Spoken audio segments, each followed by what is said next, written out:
History is filled with powerful rulers, but have you ever heard of a queen who was not just a monarch, but a master diplomat, a brilliant military strategist, and a symbol of resistance for over 4 decades?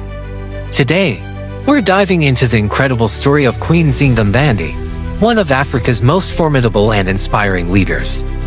Her story begins in the late 16th century, in the Ndongo kingdom, located in what is now modern-day Angola. Nzinga was born into the royal family, but her path to power was anything but easy.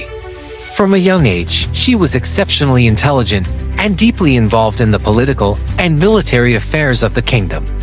She accompanied her father, the king, to war, learning tactics and strategy firsthand. Unlike her brother, Ndongo, Nzinga was seen as the more capable and charismatic leader, a fact that would create a fierce rivalry between them. The backdrop to Nzinga's life was a period of intense turmoil. The Portuguese had arrived, and their ambitions were clear: to control the lucrative slave trade and colonize the land. They were a technologically advanced and ruthless force, constantly pushing inland, capturing people, and destabilizing entire kingdoms. The Ndongo kingdom was right in their path. When Nzinga's father died, her brother took the throne. His reign was disastrous. He lacked the political skill and military prowess of his sister and made a series of poor decisions that weakened the kingdom significantly in the face of Portuguese aggression.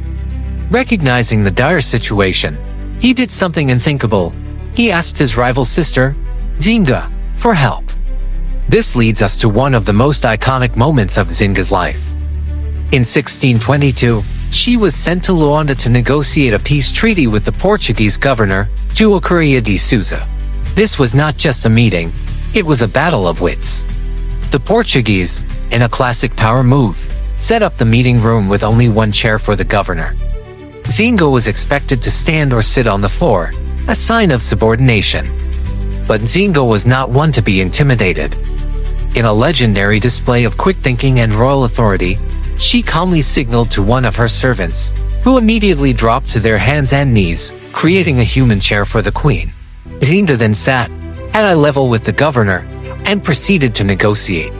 She spoke Portuguese fluently and demonstrated a masterful understanding of the political landscape. She not only matched the governor intellectually but completely dominated the negotiation, securing a temporary peace treaty and the recognition of Ndongo's sovereignty. This single act sent a powerful message: she was an equal, a monarch to be respected, not a subject to be commanded. Following her brother's death under mysterious circumstances, Nzinga seized power in 1624. She became Queen of Ndongo, but her position was precarious. The Portuguese betrayed their treaty, and internal factions, including some who refused to accept a female ruler, challenged her authority. Forced to flee her own kingdom, Nzinga didn't surrender. Instead, she demonstrated her incredible resilience. She led her followers east and conquered the nearby kingdom of Matamba, a state known for its fierce warriors. There, she established a new power base. She rebuilt her army, incorporating runaway slaves and disillusioned soldiers who flocked to her banner, drawn by her reputation as a powerful leader who defied the Portuguese. What made Nzinga such an effective military leader? She was a brilliant tactician. She adopted guerrilla warfare tactics, using her knowledge of the terrain to her advantage. Her forces would strike quickly and disappear into the dense forests, frustrating the heavily armed but less mobile Portuguese armies. She also wasn't afraid to adapt. She trained her soldiers, both men and women, in European fighting techniques and even formed strategic, though often temporary, alliances. One of her most notable alliances was with the Dutch, who were also rivals of the Portuguese in the region. Nzinga saw an opportunity to use one European power against another. This was a risky but clever diplomatic game. She managed to coordinate attacks with the Dutch, stretching Portuguese resources thin and keeping them constantly on the defensive. For nearly 30 years, Queen Nzinga led a relentless war of resistance. She was not a queen who ruled from a palace. She was a warrior queen who led her troops into battle herself, well into her 60s. Imagine the sight: a queen, clad in armor, fighting alongside her soldiers, Her presence on the battlefield was an immense source of inspiration and morale for her people. She transformed Matamba into a major commercial state, a safe haven for those escaping slavery, and the center of the resistance against colonization. Nzinga's personal life was just as complex as her political one. To consolidate power and challenge traditional gender roles, she often adopted masculine attire and titles, referring to herself as king. She also maintained a large group of male consorts, whom she dressed in women's clothing, a complete reversal of the typical power dynamics of the time. This wasn't just for show, it was a calculated political statement, designed to dismantle the patriarchal structures that sought to undermine her rule.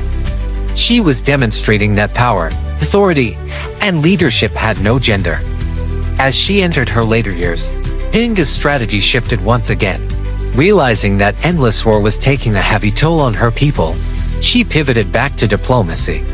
She reopened negotiations with the Portuguese, but this time from a position of undeniable strength. She had proven over decades that she could not be defeated militarily. In 1656, after years of fierce negotiation, she finally signed a peace treaty that recognized her as the legitimate ruler of Matamba and Ndongo, and more importantly, it largely ended the Portuguese slave raiding in her territories. She had achieved what seemed impossible. She had fought one of the world's most powerful colonial empires to a standstill. In her final years, Queen Nzinga focused on rebuilding her kingdom. She converted to Christianity, a political move to solidify her treaty with the Portuguese, but she also blended it with traditional Ndongo religious practices, ensuring her people's culture remained intact. She worked to create a stable and prosperous nation, one that would outlast her. Queen Nzinga died peacefully in her 80s in 1663, having ruled for nearly 4 decades. She left behind a legacy that is nothing short of breathtaking. She was a woman who refused to be defined by the limitations others tried to place on her, whether they were rival family members, traditionalists who opposed a female ruler, or a powerful European empire. Her story is a powerful reminder of the rich and complex history of Africa, a history filled with brilliant leaders and epic struggles for freedom that are too often overlooked. Queen Nzinga was more than a warrior. She was a symbol of resistance, a master of statecraft, and an icon of female power who shaped the course of history in Central Africa. Her legacy continues to inspire people today, a testament to the enduring power of a leader who fought fiercely for her people as freedom and sovereignty. Thanks so much for watching. If you found this story as incredible as I did, make sure to hit that like button and subscribe for more deep dives into history's most fascinating figures. Let me know in the comments which historical leader you'd like to see covered next. See you in the next video.